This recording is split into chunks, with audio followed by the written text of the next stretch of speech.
all over the world, I mean, the major countries, and they followed up. We have also followed up with the embassy here, with their liaison office or whatever here. That is on that. Then the second one, where you said it's not only IPOB members that carried out the attacks. You see, when you open a window, the window for violence was opened by IPOB.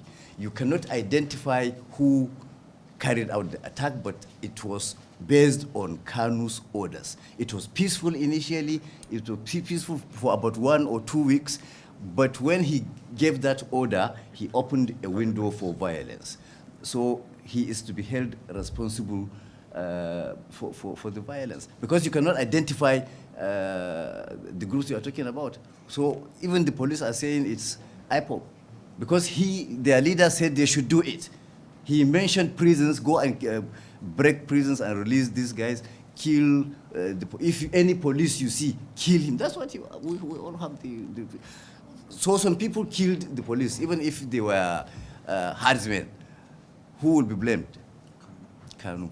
So that's number 2. Now you have left that, the context of our press release to ask about bandits.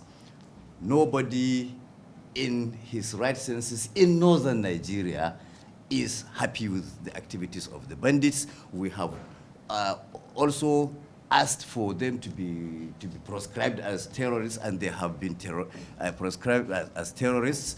And we have challenged the federal government severally for failing to protect Nigerians.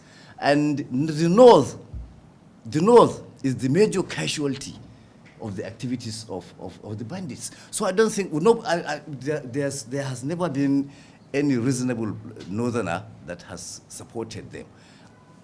Quite different from IPOB that you have tried to defend. The bulk of the Igbo leaders, cultural, political, religious, all back IPOB. We've seen how elders trooped to beg Buhari to release him. What we are saying is, why not just allow the law to take its course? We can cite examples of how northerners were arrested, influential northerners were arrested